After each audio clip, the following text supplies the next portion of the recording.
कहानियों का चैनल एक समय की बात में आप सभी का स्वागत है। आज हम आसमाई माता की पूजा की विधि और उसकी कथा सुनेंगे। बैसाख, आषाढ़ तथा माघ के महीने के अंतर्गत किसी भी रविवार को आसमाई की पूजा का विधान है। ज़्यादातर बाल बच्चे वाली महिलाएं यह व्रत करती हैं। इस दिन भोजन में नमक का प्रयोग वर्जित होता है। तांबूल पर सफ़ेद चंदन से पुतली बनाकर 4 कौड़ियों को रखकर पूजा की जाती है। इसके बाद चौक पूर कर कलश स्थापित करते हैं। उसी पूजन के बाद पंडित 12 गोटियों वाला मांगलिक सूत्र व्रत करने वाली महिला को देता है। भोग लगाते समय इस मांगलिक सूत्र को धारण करना चाहिए। इसकी कथा इस प्रकार है। एक समय एक राजा का लड़का था। वह बहुत लाड़ प्यार में पड़ा था। इस कारण वह काफ़ी मनमाने कार्य करने लगा था। ज़्यादातर वह पनघट पर बैठकर आने वाली पनहारियों के घड़े फोड़ने लगा था। धीरे धीरे यह बात राजा तक पहुंची।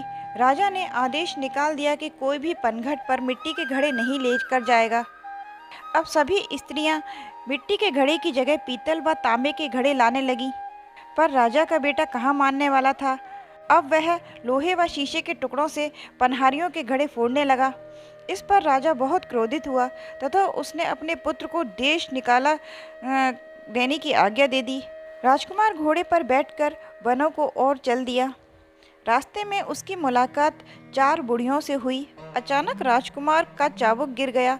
उसने घोड़े से उतरकर चाबुक उठाया तो बुढ़ियों ने समझा कि यह हमें प्रणाम कर रहा है। मगर नज़दीक पहुंचने पर उन 4 बुढ़ियों के पूछने पर राजकुमार बताता है कि उसने चौथी बुढ़िया आसमाई को प्रणाम किया है। इस पर आसमाई बहुत प्रसन्न हुई तथा उसे 4 कौड़ियाँ देकर आसमाई ने उसको बहुत सारा आशीर्वाद दिया और कहा कि जब तक ये कौड़ियाँ तुम्हारे पास रहेंगी तुम्हें कोई भी नहीं हरा सकता। समस्त कार्यों में तुम्हें सफलता मिलेगी। आसमाई देवी का आशीर्वाद पाकर राजकुमार आगे चल दिया।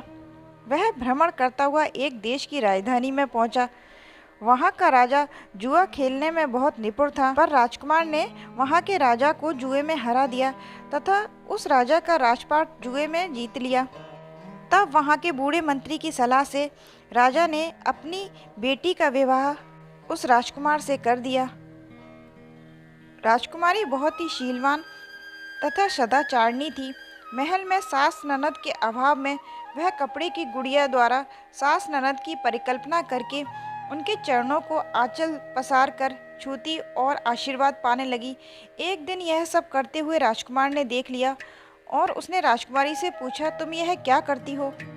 राजकुमारी ने सास ननद की सेवा करने की अपनी इच्छा बताई। इस पर राजकुमार सेना लेकर अपने घर की ओर चल दिया। अपने पिता के यहाँ पहुँचने पर उसने देखा कि उसके माँ बाप निरंतर रोते रहने के कारण अंधे हो गए हैं। पुत्र का समाचार पाकर राजा रानी बहुत प्रसन्न हुए।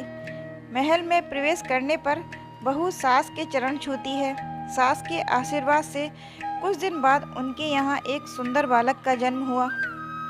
आसमाई की कृपा से राजा रानी के नेत्रों की ज्योति भी लौट आई और उनके सारे कष्ट दूर हो गए और आसमाई माता की कृपा से बिगड़े हुए राजकुमार का भी जीवन सुधर गया। जिस प्रकार आसमाई माता ने बिगड़े हुए राजकुमार का जीवन सुधारा, इसी प्रकार आसमाई माता अपने सभी भक्तों पर अपनी कृपा बनाए रखना।